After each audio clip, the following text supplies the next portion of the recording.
આમ આદમી party legal cell તરફથી આજે એક અભિયાનની શરૂઆત કરવા અમે જઈ રહ્યા છીએ.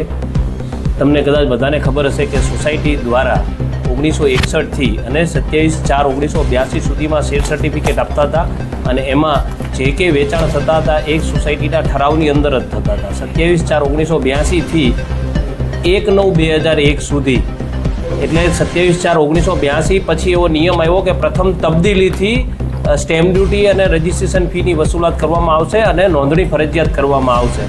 ત્યારબાદ 1/9/2001ના દ્વારા સરકાર દ્વારા એવું નવું નક્કી કરવામાં આવ્યું કે હવે પ્રથમ ફાળવણીથી પણ સ્ટેમ્પ ડ્યુટીની વસૂલાત કરવામાં આવશે.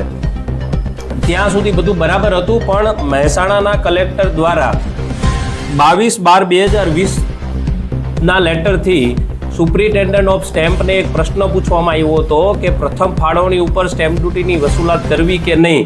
તો સુપ્રિન્ટેન્ડન્ટ ઓફ સ્ટેમ્પ દ્વારા 13/7/2021ના રોજ વસૂલાત કરવી એવો ઓર્ડર કરવામાં આવ્યો છે અને ત્યાં સુધી 250 રૂપિયા દંડની વસૂલાત થતી હતી અને જે તે સમયની સ્ટેમ્પ ડ્યુટીની વસૂલાત થતી હતી. ત્યારબાદ અત્યારે નવા કાયદા પ્રમાણે 4 પટ દંડ અથવા તો 6 પટ દંડ તમે સામેથી ભરવા જાઓ તો 4 પટ દંડ એટલે 5 ટાઈમ્સ તમારે સ્ટેમ્પ ડ્યુટી ભરવાની હોય છે. અને જો તમે કોઈ પણ ડોક્યુમેન્ટ રજિસ્ટ્રેશન કરવા માટે જાઓ છો અને સરકાર તમને કહે છે કે આના ઉપર ડ્યુટી તમારે ભરવાની બાકી છે, તો સરકારની ભૂલ નહીં પણ તમારી ભૂલ ગણી અને 6 પટ દંડ એટલે કે 7 ટાઈમ્સ દંડ લેવામાં આવે છે.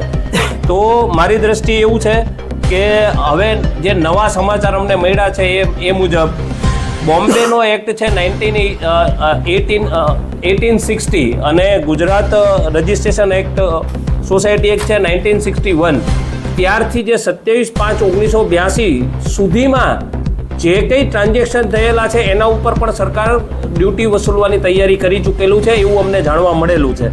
હવે આ જે કંઈ રૂપિયા વસૂલવામાં આવે છે એ ત્યારે વસૂલવામાં આવે છે કે જ્યારે કોઈ મિલકત વેચાણ આપવા જતો હોય અથવા તો ત્યારે પણ કોઈ લોન લેવા માટે જતા હોય. તો લોન લેવા માટે જતા હોય અથવા તો મિલકત વેચાણ આપવા માટે જતા હોય ત્યારે એમની ફાઇનાન્શિયલ નીડ હોય, એમની મજબૂરી હોય ત્યારે વેચવા માટે જતા હોય છે. અને સરકાર 43 વર્ષ પછી આ ડ્યુટીની વસૂલાત કરે છે અને એ એક વખત નહીં 5 વખત અને 7 વખત એટલે 5 ટાઈમ્સ અને 7 ટાઈમ્સ આની વસૂલાત કરે છે. આ અનરેકોગ્નાઇઝ છે. આની અંદર બજેટમાં કોઈ અંદર પ્રાવધાન હોતું નથી કે આ ઇન્કમનું આગળ શું થશે. ગુજરાત સોસાયટીની અંદર મારી દ્રષ્ટિએ ઘણી બધી એવી સોસાયટી છે કે જે અમે રજિસ્ટર્ડ છે, જે અમને માહિતી મળી છે એ પ્રમાણે એનટીસી અને સોસાયટી આ 67,000 આવી રજિસ્ટર્ડ સોસાયટી અને એનટીસી છે અને જે લગભગ 40 લાખ મકાનો છે કે જેને આ અફેક્ટ થાય છે. તો આવનારા સમયમાં આમ આદમી પાર્ટી અને ગુજરાત લીગલ સેલ દ્વારા એક PIL ફાઇલ કરવા માટે જઈ રહી છે. એના માટે અમે અત્યારે એક લિંક આપીએ છીએ અને કે જેથી કરી અને લોકો આ સોસાયટીના લોકો અમારી સાથે પાર્ટિસિપેટ કરે અને અમે PIL ફાઇલ કરીએ. આના માટે અગાઉ પણ એક વખત પિટિશન ફાઇલ કરેલી હતી પણ એ ડિસમિસ થઈ ગઈ છે. એનું કારણ એ છે કે માસ પબ્લિકને અફેક્ટ કરતો મુદ્દો નહોતો, ખાલી એક વ્યક્તિએ કરી હતી. એટલે અમે એવું વિચાર કર્યો છે કે હવે અમે સામૂહિક રીતે જનતાને સાથે લઈ અને કોર્ટની અંદર જશું. અને અવારનવાર સરકારમાં દરેક સંસ્થાઓ દ્વારા, લીગલ સંસ્થાઓ દ્વારા અને દરેક વકીલો દ્વારા ઘણી બધી વખત રજૂઆત થઈ ગઈ છે. તો પણ ગુજરાત સરકાર દ્વારા અને સ્ટેમ્પ ડ્યુટી વિભાગ દ્વારા અત્યારે પણ આટલી જ વસૂલાત કરવામાં આવી રહી છે. અને આ ડ્યુટીમાં ઘણા બધા લોકોને 43 વર્ષ પછી કે જે અત્યારે 43 વર્ષ પહેલાં કોઈ એક વ્યક્તિએ લીધું હોય અને અત્યારે જો 5મો વ્યક્તિ લે છે તો 5મા વ્યક્તિને 7 ગણા રૂપિયા અથવા તો 5 ગણા રૂપિયા ભરવાના આવે છે. એટલે જેનું દેવન સાહેબને અને અમે એમને રજૂઆત કરીએ છીએ કે ભાઈ આને તમે રિમૂવ કરી નાખો, કારણ કે 43 વર્ષ પછી તમે કોઈ વસૂલાત ના કરી શકો.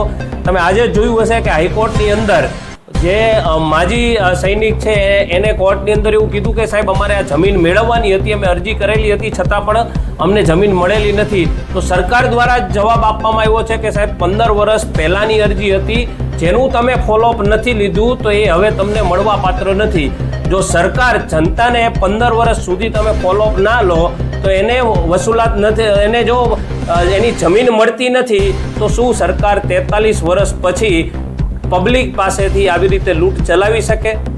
બસ આ સીધો સવાલ છે અને આના માટે અમે એક લિંક જાહેર કરીએ છીએ કે જેથી કરીને આ લિંક ભરી અને અમારી સાથે લોકો જોડાય, સોસાયટીના પ્રમુખો, અને ગુજરાતની અંદર અમે એક મોટા લેવલે પિટિશનર વધારેમાં વધારે લોકો સોસાયટીના પ્રમુખો થાય અને અમે પિટિશન ફાઇલ કરીએ એવું હાઈકોર્ટ અમારી લીગલ સેલ દ્વારા આયોજન કરવામાં આવ્યું છે. આમ આદમી પાર્ટી લીગલ સેલ તરફથી આજે એક અભિયાનની શરૂઆત કરવા અમે જઈ રહ્યા છીએ. તમને કદાચ બધાને ખબર હશે કે સોસાયટી દ્વારા 1961થી અને 27/4/1982 સુધીમાં શેર સર્ટિફિકેટ આપતા હતા અને એમાં જે કે વેચાણ થતા હતા એક સોસાયટીના ઠરાવની અંદર જ થતા હતા. 27/4/1982થી 1/9/2001 સુધી, એટલે 27/4/1982 પછી એવો નિયમ આવ્યો કે પ્રથમ તબદીલીથી સ્ટેમ્પ ડ્યુટી અને રજિસ્ટ્રેશન ફીની વસૂલાત કરવામાં આવશે અને નોંધણી ફરજિયાત કરવામાં આવશે. ત્યારબાદ 1/9/2001ના દ્વારા સરકાર દ્વારા એવું નવું નક્કી કરવામાં આવ્યું કે હવે પ્રથમ ફાળવણીથી પણ સ્ટેમ્પ ડ્યુટીની વસૂલાત કરવામાં આવશે. ત્યાં સુધી બધું બરાબર હતું, પણ મહેસાણાના કલેક્ટર દ્વારા 22/12/2020ના લેટરથી સુપ્રિન્ટેન્ડન્ટ ઓફ સ્ટેમ્પને એક પ્રશ્ન પૂછવામાં આવ્યો હતો કે પ્રથમ ફાળવણી ઉપર સ્ટેમ્પ ડ્યુટીની વસૂલાત કરવી કે નહીં. તો સુપ્રિન્ટેન્ડન્ટ ઓફ સ્ટેમ્પ દ્વારા 13/7/2021ના રોજ વસૂલાત કરવી એવો ઓર્ડર કરવામાં આવ્યો છે અને ત્યાં સુધી 250 રૂપિયા દંડની વસૂલાત થતી હતી અને જે તે સમયની સ્ટેમ્પ ડ્યુટીની વસૂલાત થતી હતી. ત્યારબાદ અત્યારે નવા કાયદા પ્રમાણે 4 પટ દંડ અથવા તો 6 પટ દંડ તમે સામેથી ભરવા જાઓ તો 4 પટ દંડ એટલે 5 ટાઈમ્સ તમારે સ્ટેમ્પ ડ્યુટી ભરવાની હોય છે. અને જો તમે કોઈ પણ ડોક્યુમેન્ટ રજિસ્ટ્રેશન કરવા માટે જાઓ છો અને સરકાર તમને કહે છે કે આના ઉપર ડ્યુટી તમારે ભરવાની બાકી છે, તો સરકારની ભૂલ નહીં પણ તમારી ભૂલ ગણી અને 6 પટ દંડ એટલે કે 7 ટાઈમ્સ દંડ લેવામાં આવે છે. તો મારી દ્રષ્ટિએ એવું છે કે હવે જે નવા સમાચાર અમને મળ્યા છે એ મુજબ બોમ્બેનો એક્ટ છે 1860 અને Gujarat registration act society act છે 1961, ત્યારથી જે 27/5/1982 સુધીમાં જે કંઈ ટ્રાન્ઝેક્શન થયેલા છે એના ઉપર પણ સરકાર ડ્યુટી વસૂલવાની તૈયારી કરી ચૂકેલું છે એવું અમને જાણવા મળેલું છે.